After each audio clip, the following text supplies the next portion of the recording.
Hi dears, എല്ലാവർക്കും സുഖാണോ? അപ്പോൾ ഇന്നത്തെ റെസിപ്പി എന്ന് പറയുന്നത് ചുട്ട് ചാലിച്ചെടുത്തതാണ്. അപ്പോൾ ഇതൊരു ചമ്മന്തി പോലെയൊക്കെയാണ് കേട്ടോ ഇരിക്കുന്നത്. അതിനായിട്ട് ഞാനിവിടെ എടുത്തിട്ടുള്ളത് ഒരു വഴുതനങ്ങയാണ്. ഇനി നമുക്ക് ഈ വഴുതനങ്ങ ഒന്ന് ചുട്ടെടുക്കണം. അപ്പോൾ അടുപ്പുള്ളവരാണെന്നുണ്ടെങ്കിൽ അടുപ്പിൽ ചുട്ടെടുക്കാം. ഇതിപ്പോൾ ഗ്യാസിൻ്റെ മുകളിൽ ഇതുപോലെയാണ് ഞാൻ ചുട്ടെടുക്കുന്നത്. അപ്പോൾ ഗ്യാസിൻ്റെ മുകളിൽ ഇതുപോലത്തെ ഒരു കമ്പിയുടെ ഒരു നെറ്റ് പോലത്തെ സംഭവം വെച്ചതിന് ശേഷം തിരിച്ചും മറിച്ചും ഇട്ടിട്ട് ഇതെങ്ങനെ ചുട്ടെടുക്കുന്നുണ്ട്. ഇപ്പം നമുക്ക് അടുപ്പിലാണെങ്കിൽ ഇത് പെട്ടെന്ന് തന്നെ ആയി കിട്ടും. ഗ്യാസിൽ ഇത്തിരി പാടുണ്ട്, എന്നാലും കുഴപ്പമില്ല, ഇത് ആയി കിട്ടുന്നുണ്ട്. അപ്പോൾ ഗ്യാസിൻ്റെ മുകളിൽ നമ്മൾ വഴുതനങ്ങ വെക്കുമ്പോൾ പ്രത്യേകം ശ്രദ്ധിക്കണം. ലോ ഫ്ലെയിമിൽ ഇട്ടിട്ട് വേണം നമ്മളിത് വെച്ച് കൊടുക്കാനായിട്ട്. ഇല്ലെങ്കിൽ പെട്ടെന്ന് തന്നെ തൊലി കറുത്ത് പോവും, ഉള്ളു വേവുകയില്ല. അപ്പോൾ ഉള്ളു നന്നായിട്ട് നമുക്കത് വെന്ത് കിട്ടണം. അപ്പോൾ ഇവിടെ വഴുതനങ്ങയൊക്കെ നന്നായിട്ട് ഇവിടെ ചുട്ടെടുത്തുകൊണ്ട് വന്നിട്ടുണ്ട്. വെന്ത് ഇങ്ങനെ ഞെങ്ങണ ഒരു പരുവത്തിൽ നമുക്ക് കിട്ടിയിട്ടുണ്ട്. അപ്പോൾ വഴുതനങ്ങ നമുക്ക് ഈ ചൂടാറാനായിട്ട് ഒന്ന് മാറ്റി വയ്ക്കാം. എന്നിട്ട് അതിന് ശേഷം അതിലോട്ട് ഇനി കുറച്ച് സാധനങ്ങൾ കൂടി വേണം നമുക്ക്. ഒരു വെളുത്തുള്ളി എടുത്തിട്ടുണ്ട്. അത് ഇതുപോലെ പപ്പടം കാച്ചുന്ന ആ കോലിൽ ഞാൻ കോർത്തെടുത്തിട്ടുണ്ട്. പിന്നെ നമുക്ക് വേണ്ടത് ഒരു 2 വറ്റൽമുളകാണ്. അതും കൂടെ ഇതുപോലെ നമുക്ക് ചുട്ടെടുത്തോണ്ട് വരണം. അപ്പം ഞാനിതാ എല്ലാം കൂടെ ഒരുമിച്ച് ആ കമ്പിയിൽ ഒന്ന് കോർത്തെടുത്തിട്ടുണ്ട്. ഇനി നമുക്കിതൊന്ന് തീയിലിട്ട് ഒന്ന് ചുടാം. അപ്പോൾ ഉണക്കമുളക് നമുക്ക് പെട്ടെന്ന് തന്നെ ആയി കിട്ടും. എന്നിട്ട് അത് ആയതിനു ശേഷം നമുക്ക് അതൊന്ന് മാറ്റി കൊടുക്കാം. അപ്പം നമുക്ക് വറ്റൽമുളക് പെട്ടെന്ന് തന്നെ ആയി കിട്ടിയിട്ടുണ്ട്. ഇനി നമുക്ക് പച്ചമുളകും വെളുത്തുള്ളിയും കൂടെ ഇതുപോലെ ചുട്ടെടുക്കണം. അപ്പോൾ വെളുത്തുള്ളിയും പച്ചമുളകും കൂടെ ആയി കിട്ടിയിട്ടുണ്ട്. ഇതുപോലെ ആയി കിട്ടണം നമുക്ക്. ഇനി നമുക്ക് ചുട്ടെടുത്ത വഴുതനങ്ങ നമ്മൾ ചൂടാറാനായിട്ട് മാറ്റി വെച്ചിരുന്നു. അതിൻ്റെ തൊലി ഈ കരിഞ്ഞ തൊലിയൊക്കെ ഒന്ന് മാറ്റി കൊടുക്കാം. എന്നിട്ട് നന്നായിട്ട് വൃത്തിയാക്കി എടുക്കണം. അപ്പോൾ വീഡിയോ ആരെങ്കിലും സബ്സ്ക്രൈബ് ചെയ്യാതെ കാണുന്നവരാണെങ്കിൽ ഒന്ന് സബ്സ്ക്രൈബ് ചെയ്ത് സപ്പോർട്ട് ചെയ്തേക്കണേ. തൊട്ടടുത്തുള്ള ബെല്ലൈക്കണും കൂടി ഒന്ന് അമർത്താൻ മറക്കരുത് കേട്ടോ. പിന്നെ ലൈക്കും ഷെയറും കമൻറ്റും ഒന്നും ആരും ചെയ്യാൻ മറന്നു പോരുതേ.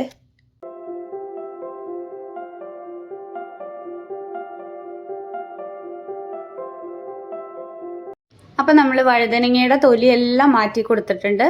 എന്നിട്ട് ഇത് നമ്മൾ ഒരു മൺചട്ടിയിലോട്ട് മാറ്റി കൊടുക്കുന്നുണ്ട്. മൺചട്ടിയിലോട്ട് ഇട്ട് കൊടുത്തതിന് ശേഷം നമുക്കിത് കൈ വെച്ച് തന്നെ ഒന്ന് നന്നായിട്ട് ഉടച്ചെടുക്കാം. ഇല്ലെങ്കിൽ ഒരു കയ്യിൽ വെച്ചോ ഈ മാഷർ വെച്ചിട്ടോ ഒക്കെ നമുക്കിത് ഉടച്ചെടുക്കാം.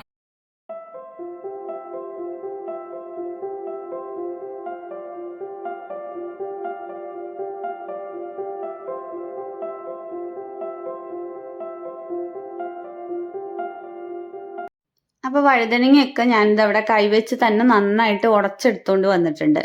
ഇനി നമുക്ക് മാറ്റി വെച്ചിരിക്കുന്ന ഉള്ളിയും വറ്റൽമുളകും പച്ചമുളകും കൂടെ ഒന്ന് ചതച്ചെടുക്കണം. ഇപ്പം നമ്മൾ വഴുതനങ്ങ ഉടച്ചെടുത്ത പോലെ ഇതൊക്കെയും കൈകൊണ്ട് നമ്മളിങ്ങനെ ഉടച്ചെടുക്കുന്നതാണ് അതിൻ്റെതായ രീതി. പക്ഷെ കൈ വെച്ചിട്ട് നമ്മൾ ചെയ്തെടുക്കുമ്പോൾ കൈ എരിയാൻ സാധ്യത ഉള്ളത് കൊണ്ട് ഞാനിതാ ഇങ്ങനെ ഇടികല്ലിലോട്ട് ഇട്ട് കൊടുത്തിട്ട് ഒന്ന് ഇടിച്ചെടുക്കുന്നുണ്ട്. അപ്പോൾ ആവശ്യത്തിനുള്ള ഉപ്പും കൂടെ ചേർത്ത് കൊടുക്കണം നമുക്ക്.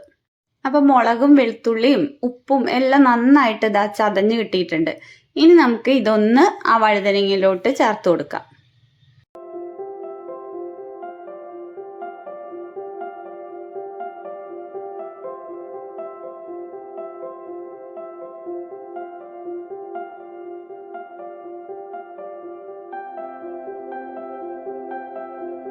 അപ്പം മുളക് ചതച്ചതൊക്കെ ഞാനിതവിടെ വഴുതനങ്ങയിലോട്ട് ഇട്ട് കൊടുത്തിട്ടുണ്ട്. ഇനി നമുക്ക് കുറച്ച് പുളിയും കൂടെ ഇതിലോട്ട് ഒഴിച്ചു കൊടുക്കണം. ഇത്രയും പുളി എടുത്തിട്ട് നന്നായി കുതിർത്തി പിഴിഞ്ഞ് ഞാൻ ഇതിലോട്ട് ചേർത്ത് കൊടുക്കുന്നുണ്ട്. പുളിയും ഉപ്പുമൊക്കെ ഓരോരുത്തരുടെ ആവശ്യത്തിനനുസരിച്ച് ചേർത്ത് കൊടുക്കാവുന്നതാണ്.